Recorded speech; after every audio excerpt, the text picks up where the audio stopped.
आज हम करने जा रहे हैं हमारा चैप्टर जो है लेग्जेटिव्स है, तो जीआई का ही पार्ट, लेकिन एक टॉपिक है लेग्जेटिव्स।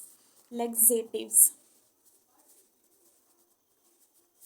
लेग्जेटिव्स का दो नाम और हैं। एक होता है आपका परजेटिव्स। परजेटिव्स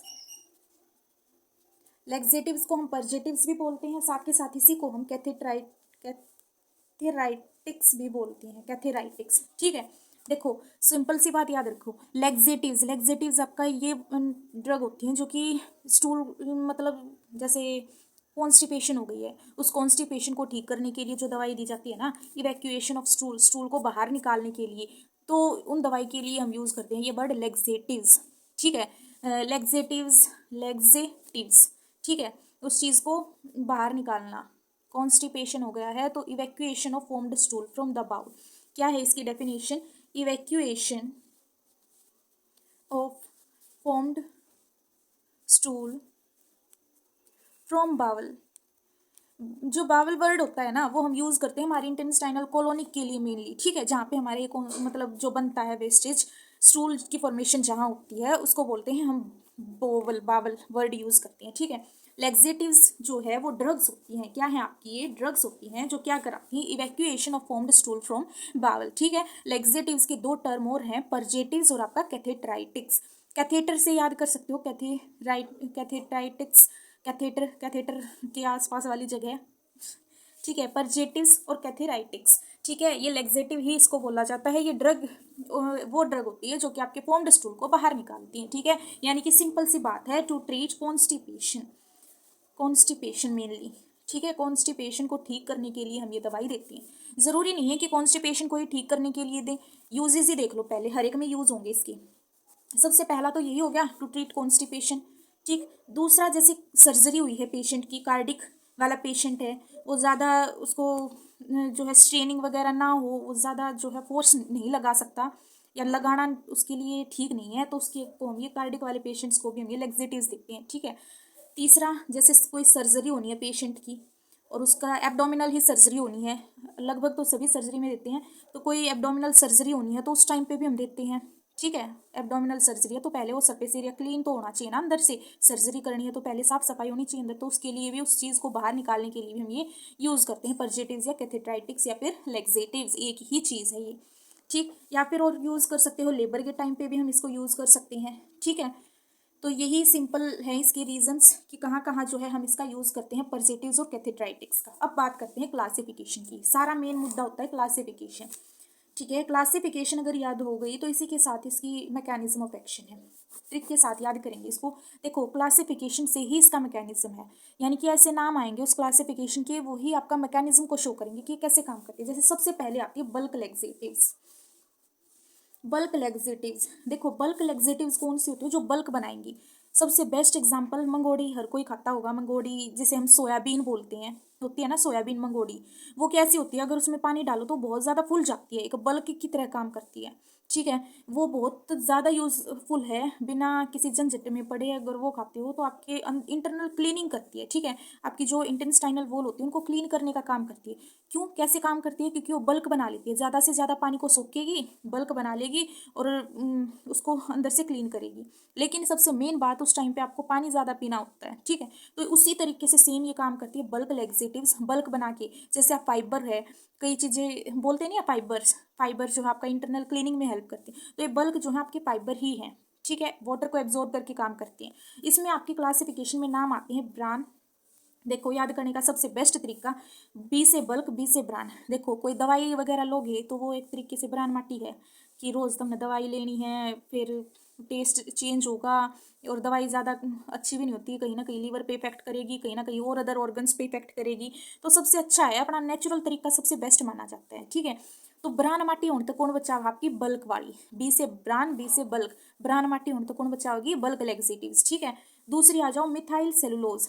मिथाइल सेलुलोज ये कौन सी होती है? ये आपका एक मिथ होता है कि फाइबर, यह मतलब कोई बता दे कि मंगोड़ी खाए तो यह चीज़ प्रॉब्लम ठीक हो है, तो एक मिथ मान ले हैं कई इंसान की, वो वहम है, सिर्फ मिथ है, वहम है, ठीक है। तो ये मिथ नहीं होता, ये एक्चुअल में ही यूजफुल है, तो एक ट्रिक है आपका मिथ, मिथाइल सेलुलोज, ब्रान माटी होने तक बचाओगे, और दूसरा ये मिथ मानना है। तीसरा आपका होता है इसेप्टुगेला। जैसे ये आप याद करो रसगुल्ला से, रसगुल्ले सभी ने खाए होंगे, रसगुल्ले से वैसे होता नहीं इसका, ये मतलब ये पीछे सिर्फ मैंने सिर्फ याद करने के लिए लिखा है रसगुल्ला, इसेप्टुगेला मतलब रसगुल्ला। रसगुल्ला भी कैसा होता है, सोफी सोफी सा होता है आपका, मतलब फुला फुला सा होता है ना, तो उसमें भी आपका फाइबर होता है कुछ अमाउंट में, और वो भी आपका बल्क लेग्जेटिव की तरह काम करता है। समझ आया, बल्क लेग्जेटिव यानी कि जो बल्क बनाएंगे, ठीक है, मतलब आपका ये बल्क बना के काम करते हैं। सबसे पहले इसकी क्लासिफिकेशन लिखोगे, बल्क लेग्जेटिव होती क्या है, इसमें आपका ब्रान, मिथाइल सेलुलोज, ब्रान माटी होने तक बचाओगे। मिथ है कि ये चीज़ खाए तो जो है कॉन्स्टिपेशन ठीक हो जाए है, लेकिन ये मिथ नहीं है। तीसरा हमने पढ़ा इसेप्टुगेला यानी कि रसगुल्ला, ठीक, 3-4 बार पढ़ोगे तो इससे याद रहेगा। ब्रान, ब्रान हो गया, मिथाइल सेलुलोज हो गया, इसेप्टुगेला हो गया, ठीक है, ये तीन आपके होंगे बल्क लैक्सेटिव्स। उसके बाद सेकंड थिंग, लेकिन सबसे मेन बात क्या है, इसमें पानी ज़्यादा पीना होता है। और एक बात और, ये इसमें थोड़ा टाइम लगता है क्योंकि दवाई नहीं है ना, दवाई क्या करती है वो एकदम से काम कर देती है, लेकिन नेचुरल तरीका वो थोड़ा स्लो काम करता है, लेकिन बेस्ट होता है, साइड इफेक्ट नहीं होते। तो 1 से 3 दिन इसमें लग जाते हैं, ज़्यादा पानी पीना होता है, लेकिन इसके साइड इफेक्ट ऐसे नहीं होते। साइड इफेक्ट हो सकता है तो फ्लैटुलेंस, आपको गैस हो सकती है, पानी नहीं पीते हो तो एब्डोमिनल डिस्कम्फर्ट हो सकता है, पानी नहीं पियोगे तो वो अंदर ही चीज़ें रह जाएंगी और भी ज़्यादा डिपॉजिट हो जाएगा, ठीक है, पानी ज़्यादा पीना होता है। तो इसी से आप इसके यूज़ भी लिख सकते हो खुद से, साइड इफेक्ट भी लिख सकते हो बना के। सेकेंड क्लासिफिकेशन आपकी आती है, क्लासिफिकेशन को याद रखो बोस से, ठीक है, बोस, बी से तो हो गया बल्क लैक्सेटिव। अब आ जाओ ओ से, ओस्मोटिक डायूरेटिक्स। ओस्मोटिक डायरेटिक्स कौन सी होती हैं, जो आपका ओस्मोसिस के बेसिस पे काम करेंगी। ओस्मोटिक डायरेटिक्स कौन सी होती हैं, ये ओस्मोटिक बेसिस पे काम करती हैं, यानी कि सिंपली इसमें आपकी आ जाएंगी ओस्मोटिक पे, यानी कि आपका जो इलेक्ट्रोलाइट्स वगैरह होते हैं, मैग्नीशियम हाइड्रोक्साइड हो गया, मैग्नीशियम सल्फेट हो गया MgSO4, पोटेशियम हाइड्रोक्साइड हो गया, सोडियम सल्फेट हो गया NaSO4, ये जो आयनिक फॉर्म में होंगे ना, जो एलिमेंटल इन मोलिकुलर फॉर्म में होंगे, उनको बोलते हैं ओस्मोटिक डायरेटिक, जो एलिमेंटल की फॉर्म में होंगे। ये क्या करते हैं, जैसे आपकी ये इंटेस्टाइन है, इंटेस्टाइन अंदर ये ब्लड स्ट्रीम है, ये क्या करते हैं, आपकी इलेक्ट्रोलाइट्स को और पानी को अंदर यहाँ पे एब्जॉर्ब कर लेते हैं, ठीक है, इलेक्ट्रोलाइट्स को और पानी को एब्जॉर्ब कर लेंगे, आपका इंटेस्टाइन में लेके आएंगे, जिसकी वजह से आपका ये जो है उस फूड या जो स्टूल बना हुआ है उसको बाहर निकाल देंगे, ठीक है, स्टूल को बाहर निकालने का ये इस तरीके से काम करते हैं, ठीक, क्या करेंगे, इस तरीके से स्टूल को बाहर निकाल लेंगे। कैसे, आपका ल्यूमेन में जो है वाटर और इलेक्ट्रोलाइट्स को एब्जॉर्ब करके, ट्रांसमिट करके वाटर को और इलेक्ट्रोलाइट्स को ल्यूमेन के अंदर, इंटेस्टाइनल ल्यूमेन के अंदर, और आपका बाहर निकाल लेंगे उस चीज़ को, ठीक है, ये आपका रहता है ओस्मोटिक डायरेटिक्स का। उसके बाद आ जाओ थर्ड, थर्ड होता है आपका stool softener. Stool softener, stool को सॉफ्ट करने का काम करेंगे, ठीक है, स्टूल सॉफ्टनर स्पेलिंग देख लेना, स्टूल सॉफ्टनर स्टूल को सॉफ्ट करने का काम करेंगे। अब स्टूल को सॉफ्ट कौन करेगा, इसे हम इमोलिएंट लेग्जेटिव्स भी बोलते हैं। क्या बोला जाता है इसको, इमोलिएंट लेग्जेटिव्स भी इसको हम नाम देते हैं। स्टूल सॉफ्टनर्स को दूसरा नाम इमोलिएंट लेग्जेटिव्स भी देते हैं। इसमें कौन सी आएंगी, इसमें आपकी आएंगी देखो डॉक्यूसेट और लिक्विड पैराफिन, लिक्विड पैराफिन। देखो भाई याद करने की ट्रिक, डोक्यूसेट, डोकू, डाकू बन सकता है ना, अगर वो की जगह ये होता तो डाकू बन जाता। देखो डाकू जो होते हैं ना, वो वैसे तो बहुत रूड होते हैं, लेकिन वो बहुत ज़्यादा पानी पीते हैं, बहुत ज़्यादा लिक्विड पीते हैं, ठीक है, क्योंकि देखो कहीं कहीं मिशन पे जाना होता है तो वो हमेशा अपने साथ वो छोटी छोटी बोतलें अलग सी होती है ना उनकी, पानी रखते हैं उनमें, जैसे राजस्थान वाले इलाकों में वो पानी पीने का होता है, ऊँटों पे जो घूमते हैं वो पानी पीने का अलग ही रखते हैं। तो ऐसे ही ये डाकू जो होते हैं वो पानी पीने का अलग रखते हैं, डाकू जो है वो लिक्विड पीने का, डाकू जो वो लिक्विड अपने साथ रखते हैं। इस ज़्यादा लिक्विड पीते हैं तो उसकी वजह से क्या हो जाता है, उनका स्टूल सॉफ्ट हो जाता है। वैसे रूड होते हैं लेकिन एक चीज़ सॉफ्ट वो होती है स्टूल, ठीक है, सॉफ्ट क्या है, स्टूल। डॉक्यूसेट और लिक्विड पैराफिन क्या है, आपके स्टूल सॉफ्टनर है, ठीक है, आई थिंक याद रहेगा, सबसे डिफरेंट तरीका है। Stool softener, emollient laxatives, docusate और लिक्विड पैराफिन, यानी डाकू जो है वो ज़्यादा लिक्विड पीते हैं इसीलिए उनका स्टूल सॉफ्ट होता है, बाकी वे बहुत रूड होते हैं, ठीक है। कैसे करेंगे ये काम, स्टूल को सॉफ्ट करने का काम करते हैं, यानी कि सिंपल इसी से इसका काम है, स्टूल को सॉफ्ट करते हैं, ठीक। डॉक्यूसेट, लिक्विड पैराफिन ओरल भी ले सकते हो आप, एनिमा की फॉर्म में भी ले सकते हो, रेक्टल के थ्रू भी ले सकते हो, लेकिन सबसे मेन इसकी बात करें साइड इफेक्ट इसके ज़रूरी है। साइड इफेक्ट की बात करें तो ये आपका क्या कर सकता है, स्टूल सॉफ्टनर जो ड्रग्स होती हैं वो आपकी लिक्विड वाली होती हैं, यानी कि इनमें कैसा होता है, चिकनाहट सा होता है, लिपिड टाइप होती हैं। तो ये जो लिपिड सॉल्युबल ड्रग्स होती हैं ना, लिपिड सॉल्युबल विटामिन जो होती हैं उनका एब्जॉर्प्शन नहीं होने देती। लिपिड सॉल्युबल विटामिन कौन कौन सी होती है, A, D, E, K। In vitamin का जो है एब्जॉर्प्शन नहीं होने देंगे, क्योंकि ये क्या करेंगे, लिपिड वाली चीज़ों को भी बाहर निकाल देंगे ना, लिपिड है इसमें खुद, तो लिपिड वाली चीज़ों को भी एब्जॉर्ब नहीं होने देंगे। कई खाना आप ऐसा खाओगे उनमें लिपिड होगा और उन लिपिड को ही एब्जॉर्ब, तो आपके स्टूल सॉफ्टनर जो होती है ना इस तरीके से काम करती हैं, ठीक है। यानी कि लिपिड सॉल्युबल विटामिन को क्या है, एब्जॉर्ब नहीं होने देंगे, ये पहला साइड इफेक्ट है। दूसरा साइड इफेक्ट की बात करें तो लिपिड निमोनिया होने के चांसेस होते हैं इसमें। लिपिड निमोनिया क्या होता है, मान लो आपने ये दवाइयाँ रात में ले ली, लेके आप लेट गए, ठीक है, लेट गए तो ये दवाई ऐसी होंगी, ओरली आपने ली है ये दवाई, और ये ओरली लेने के बाद धीरे धीरे जो है आपकी गट से निकलेंगी, और वैसी बात है तेल वाली चीज़ें तो धीरे धीरे चलेंगी ना, उनकी स्पीड कम होती है, विस्कोसिटी ज़्यादा होती है, तो क्या होंगी वो धीरे धीरे नीचे जाएंगी। तो हो सकता है आप वो ध्यान मतलब उसी टाइम पे आपकी जो है फूड पाइप की जगह विंड पाइप खुली हो और ये लिपिड वहाँ पे जाके रेस्पिरेटरी वाली उसमें चला जाए और जाके लंग्स में फिल हो जाए, लेकिन इसको निकालना भी मुश्किल हो जाएगा, तो ये लिपिड निमोनिया करने के भी चांसेस कर देती है।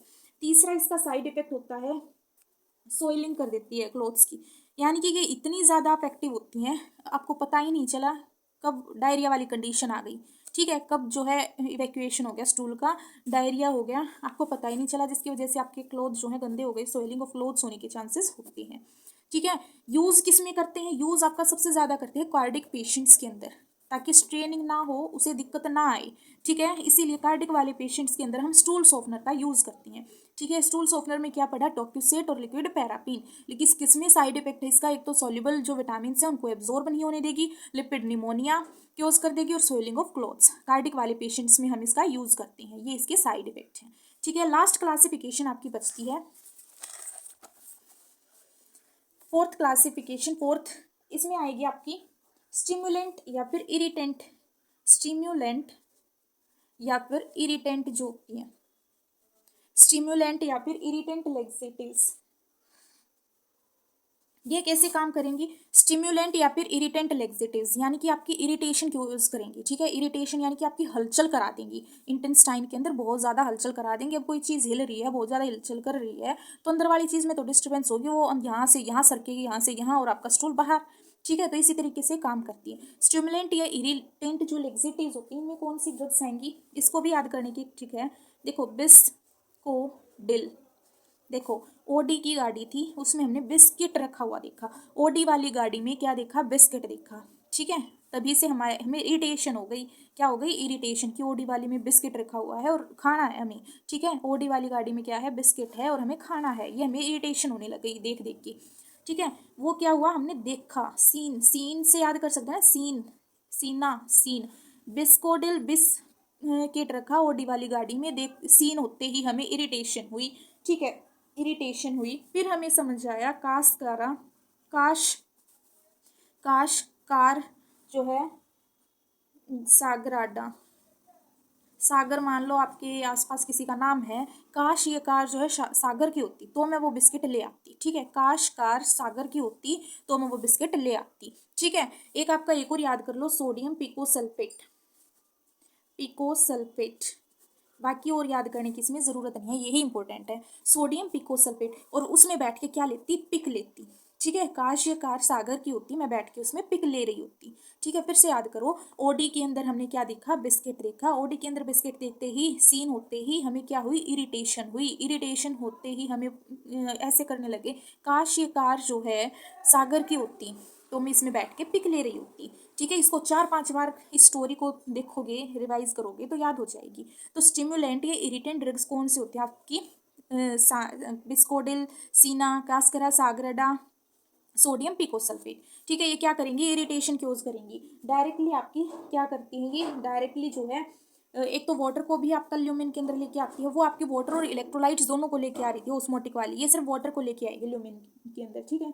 बाकी आपका जो नर्वस सिस्टम है वहाँ से सिग्नल भेजती है, पेरिस्टालसिस एक्टिविटी को बढ़ाती है, ठीक है, उस तरीके से काम करती है ये। लेकिन इसका मेन जो साइड इफेक्ट है, साइड इफेक्ट क्या है, इसको हम प्रेगनेंसी में नहीं दे सकते, कब नहीं दे सकते, प्रेगनेंसी में इसको हम नहीं दे सकते, कब नहीं दे सकते, प्रेगनेंसी में नहीं दे सकते, क्योंकि ये बहुत ज़्यादा इरिटेशन क्योज करती है, जिसकी वजह से आपका इफेक्ट यूट्रस पे भी चला जाता है, यूट्रस में भी अगर इरिटेशन हुई तो आपके पेटस जो भी है बेबी उसकी डेथ हो सकती है, ठीक है। तो इस कंडीशन में जो है स्टिमुलेंट इरिटेंट लेक्सेटिव्स का यूज़ हम नहीं करते हैं, इस कंडीशन में प्रेगनेंसी में हम इसका यूज़ नहीं करते हैं, ठीक है। उसके बाद आते हैं आपके, इनके बारे में थोड़ा इंडिविजुअल पढ़ लेते हैं। जिसके बिस्कोडिल जो है, इसकी खास बात क्या है, ये आपकी एंटेरिक कोटेड होती है, एंटेरिक कोटेड होती है, यहीं से देख लो एंटेरिक कोटेड होती है। तो क्यों होती है एंटेरिक कोटेड? मान लो आपने ओरली ले ली, एंटेरिक कोटेड है, तोड़ के नहीं ले सकते, can never be taken in pieces, pieces में नहीं ले सकते, कोटेड होती है। अगर पीसेस में लोगे तो वो आपकी इफेक्ट करनी थी इंटेस्टाइन में, कर जाएगी कहीं और, स्टमक से मान लो यहाँ पे ऊपर इसोफेगस में ही कर जाएगी, ठीक है। तो एंटेरिक कोटेड इसीलिए होती है कि अपनी साइट पे काम कर सके, कहीं और पे जगह एक्टिवेट ना हो, ठीक है, आपकी इंटेस्टाइन में ही एक्टिवेट हो, ठीक। इसकी खास बात ये रहेगी, इन ड्रग्स को हम मेनली बेड टाइम पे ज़्यादा प्रेफर करते हैं, पिछली वाली ड्रग्स को बेड टाइम पे नहीं लेते हैं, ठीक है। ये बेड टाइम पे ले सकते हैं क्योंकि इनको जो है 4 से 6 घंटे लग जाते हैं थोड़ा एक्शन में आने के लिए, ठीक है, 4 से 6 घंटे एक्शन होता है इसका, इतना टाइम इसको लग जाता है, बेड टाइम पे इसको हम ज़्यादा प्रेफर करते हैं। दूसरा जो सीना कास्करा जो होती है ना, सीन कास वाली, ये जो ड्रग्स होती हैं वो हम लैक्टेटिंग मदर्स को उनको नहीं देते, प्रेफर नहीं करते। क्यों नहीं करते? क्योंकि मिल्क के थ्रू जो है आपकी एक्सक्रीट हो सकती है, सिक्रीट हो सकती है, ठीक है। पिगमेंटेशन, स्किन रैशेज, ये आपके साइड इफेक्ट रहेंगी, ये चीज़ें क्योज करेंगी, ठीक है। यही था जो हमने पढ़ा, जो कि इम्पोर्टेंट था, ठीक। साइड इफेक्ट आप सभी में कॉमन लिख सकते हो। एक होता है ओपोइड इंड्यूस्ड कॉन्स्टिपेशन, ये क्लासिफिकेशन नहीं है, एक छोटा सा टॉपिक है इसी में, ओपोइड इंड्यूस्ड कॉन्स्टिपेशन।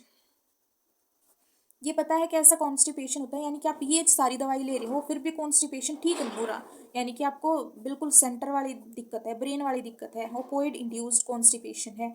तो उसके लिए क्या देते हो? उसके लिए हम देते हैं आपकी नेलोक्सीजोल, सॉरी स्पेलिंग गलत हो गई, नेलोक्सीजोल। एक होती है मिथाइल नेल्ट्रिक्सोन, मिथाइल नेल्ट्रिक्सोन और नेलोक्सीजोल, नेलोक्सीजोल और मिथाइल नेल्ट्रिक्सोन। ओपोइड इंड्यूस्ड, यानी कि आप कोई नशा कर रहे थे और जो है एकदम से विड्रॉ कर दिया, उसकी वजह से जो है आपको कॉन्स्टिपेशन होने लग गया, उस या फिर जो कर रहे हो यूज़ उसको, तो उसका साइड इफेक्ट आपको दिख रहा है साथ साथ में, तो उसको ठीक करने के लिए जो है वो दवाई काम नहीं करेंगी, उसके लिए हम देंगे नेलोक्सीजोल या मिथाइल ट्रीमाजोल, ठीक है। क्लियर कट हुआ? अभी तक हमने क्या पढ़ा? सबसे पहले पढ़े हमने लैक्सेटिव्स, सारा रिवाइज करेंगे, कोशिश करना बिना उसके। लैक्सेटिव्स का दूसरा नाम क्या पढ़ा हमने? पजेटिव्स और कैथेट्राइटिक्स, ठीक है। उसके बाद इसका क्या है एक्चुअल में, लैक्सेटिव्स क्यों यूज़ करते हैं? यूज्ड ड्रग्स होती हैं जो यूज़ की जाती है to cause evacuation of foamed stool, foamed stool के इवैक्यूएशन के लिए हम इन ड्रग्स को यूज़ करते हैं, ठीक है। उसके बाद आ जाते हैं इसका यूजेस कार्डिक पेशेंट्स के अंदर स्ट्रेनिंग को रोकने के लिए, कॉन्स्टिपेशन को ठीक करने के लिए, लेबर में यूज़ करते हैं, सर्जरी में यूज़ करते हैं। क्लासिफिकेशन सबसे पहले पढ़ी हमने, इसकी ट्रिक होती है बोस, बी से बल्क लैक्सेटिव, बल्क में क्या था? ब्रान माटी ऊँटता बचाना, ब्रान, मिथाइल मिथ होता है, मिथाइल सेलुलोज, रसगुल्ला, इसेप्यूगेल्ला, ठीक है। बल्क बना के काम करेंगे, ज़्यादा से ज़्यादा पानी को एब्जॉर्ब करेंगी, इसके साइड इफेक्ट ज़्यादा नहीं होते, लेकिन साइड इफेक्ट तब हो जाएंगे जब पानी नहीं पियोगे, फ्लोटुलेंस हो जाएगी, एब्डोमिनल डिस्कम्फर्ट हो जाएगा। ऑस्मोटिक डायरेटिक्स पढ़ी, ओ से ऑस्मोटिक डायरेटिक्स में आपके सारे मॉलिक्यूलर वाले आएंगे, मैग्नीशियम सल्फेट हो गया, मैग्नीशियम हाइड्रोक्साइड, सोडियम सल्फेट, ये वाले आएंगे। ये क्या करेंगे? आपके वाटर और इलेक्ट्रोलाइट्स को एब्जॉर्ब करेंगे, फिर इवैक्यूएशन कराएंगे, ठीक है, ऑस्मोटिक वाले। लेकिन इनको हम यूज़ कब नहीं कर सकते? जैसे आपका रीनल फेलर वाला पेशेंट है या अदर कोई कंडीशन है, तो उसके अंदर हम ये यूज़ नहीं कर सकते, ठीक है। मिल्क ऑफ मैग्नीशिया वगैरह होता है ना, उसको ये यूज़ करते हैं इसमें। स्टूल सॉफ्टनर, यानी कि स्टूल को सॉफ्टन करती है, ये इमोलियंट लेक्सेटिव्स भी बोला जाता है। स्टूल को सॉफ्ट करना, किसका स्टूल सॉफ्ट होता है? Docu set. क्यों होता है? क्योंकि ज़्यादा लिक्विड पीते हैं, लिक्विड पैराफिन, लेकिन इसके सिम्टम बहुत ज़्यादा, साइड इफेक्ट बहुत ज़्यादा है। एक लिपिड सॉल्युबल ड्रग्स को नहीं एब्जॉर्ब होने देगी, लिपिड निमोनिया क्योज कर देगी, स्वेलिंग ऑफ क्लोथ्स को जो है गंदा कर देगी, ठीक है। ये आपका स्टूल सॉफ्टनर में क्या था? साइड इफेक्ट्स थी, ठीक है। बाकी स्टिमुलेंट और इरिटेंट ये आपके सेंटर पे काम करेंगे, क्या करेंगे? इरिटेशन करा देंगे, गैस्ट्रिक जो आपकी इंटेस्टाइनल है इसमें आएंगी। जैसे ओडी के अंदर बिस्किट देते ही, ओडी के अंदर बिस्किट सीन होते ही हमें इरिटेशन हुई, इरिटेशन होने के बाद हमें दिमाग में आया काश ये कार जो है सागर की होती, तो हम इसमें पिक ले रही होती, सोडियम पिकोसल्फेट, काश ये कार सागर की होती तो हम इसमें पिक ले रही होती, ठीक है। क्रॉनिक कॉन्स्टिपेशन वगैरह हो तो हम इन चीज़ों का यूज़ करते हैं, लेकिन लैक्टेटिंग मदर्स के अंदर इसको रोकते हैं क्योंकि एक्सक्रीट हो सकता है, ब्लड के अंदर सिक्रीट हो सकता है, और प्रेगनेंसी में इस चीज़ को अवॉइड करते हैं। एक होता है ओपोइड इंड्यूस्ड कॉन्स्टिपेशन, उसमें हम यूज़ करते हैं नेलोक्सीजोल का और मिथाइल नेल्ट्रिक्सोन। देखो इसकी भी ट्रिक बना लेते हैं, जैसे ओपोइड इंड्यूस्ड यानी कि पहले नशा कर रहे थे, अब नशा करते करते जो है कॉन्स्टिपेशन हो गई, उसको ठीक करने के लिए यानी कि नालोक्सीजोल, मिथाइल नेल्ट्रिजोल, यानी कि मतलब मानना ही नहीं, बहुत मिथ हो जाना। मतलब हमने कई बार नाट्या, लेकिन उसका मिथ था कि वो इसके बगैर नहीं जी सकता, उस ओपोइड के बगैर नहीं जी सकता। मिथ था, हमने बहुत नाटा, लेकिन उसको मिथ था कि इसके बगैर, इस ओपोइड के बगैर नहीं जी सकता। क्या हो गया फिर कॉन्स्टिपेशन हो गया। मिथाइल नाइट्रोजोन की बन सकते हैं, ये नेलोक्सिजोल, ये थोड़ा आपको खुद ही याद करना पड़ेगा, ठीक है। ये था आपका लैक्सेटिव्स का टॉपिक कंप्लीट, इतना ही होता है। कमेंट करके ज़रूर बताना याद हुआ या नहीं हुआ, या किस चीज़ को मॉडिफाई करना है। बाकी थैंक यू।